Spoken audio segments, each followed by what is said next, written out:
Hi family, welcome to my channel again today. Today I'm going to talk about reasons why your visa is denied.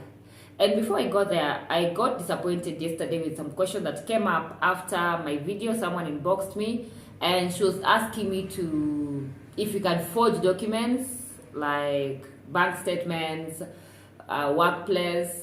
And my advice to you, if you want your visa to be granted, you should never forge your documents. Are we together?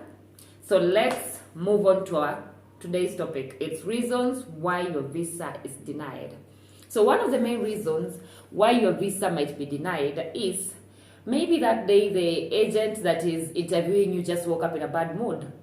So I usually urge people, you have all your documents, you have everything that requires you to have a visa, but she just doesn't like you, or he or she doesn't like you, or he just woke up in a bad mood, or they gave so many people yeses for that day. So they feel the yeses are enough and they want to minimize the number of people. So most of the time it's not your fault, it's their fault. They just feel like today I'm not supposed to give this person a visa. So they need just to find a reason of denying you a visa. So never feel like it's your worry, it's your reason for the visa to be denied all the time. Sometimes it's their own fault.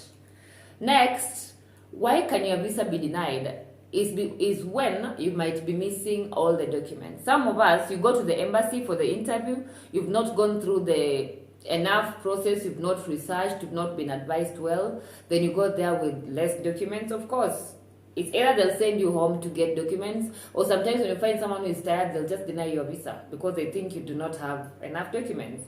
Another reason I've told you is when you give the embassy the reason of showing you want to stay in their country. And I keep telling you guys, nobody wants a liability in their country. Nobody.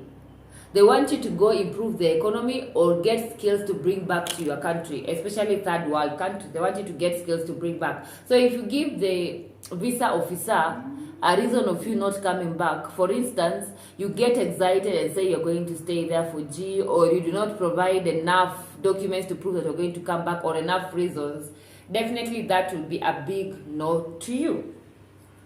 Another reason is when they think you cannot afford it.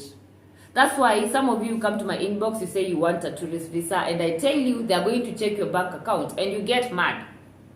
And when you go there, they deny you a visa. It's because they just feel you cannot afford it. They check your bank account, you've been transacting, yes, you want a tourist visa, you want to go to Germany, you want to go to Spain, you want to go where?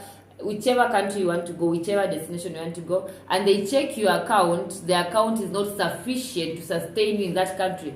Because most of these people working in these embassies, they know the amount of money you need to spend, at least to spend in their country for tourism. So they'll deny you if they check your account is not sufficient. Of course, they'll deny you. And this only happens on tourist visas when no one is inviting you, you are depending on yourself, and your account balance is insufficient. So of course, they'll deny your visa. Another thing is when you answer your questions, the visa officer expects you to answer your question in a polite manner, yes, but you need to expand. Maybe you're going for education, you're going for tourism. They ask you, what is the reason for traveling? And you say, education. And you keep quiet. Or the next thing you say, tourism, and you keep quiet. They want you to give more reason because you do not want them to start guessing, oh, she's going for education. You want to tell them, I'm going for this education, I'm going to this and this school, I'll be arriving this day, I'll be leaving the country this day. They want you to give them more details. They are looking for details. So if you don't give those details, definitely they might deny you a visa because you've not given details, and maybe they have not gone through your documents, or maybe they'll never go through the other documents.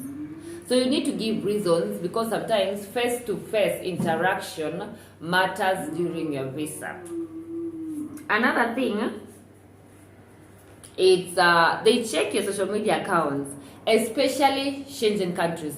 I remember when I was traveling to Poland once, I went for my Polish visa, and I was interviewed and stuff like that. Then I came for my visa.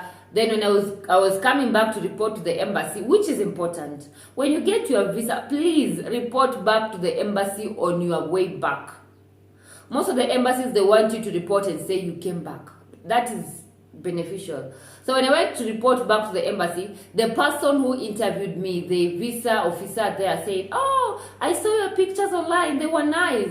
So sometimes know that they are digging deeper into your profile. So from today, stop posting racism things on your profile. Stop posting things that are going against the law or against the country's law, because at the end of the day you might end up not traveling all your life just because of your social media profile. So they do check.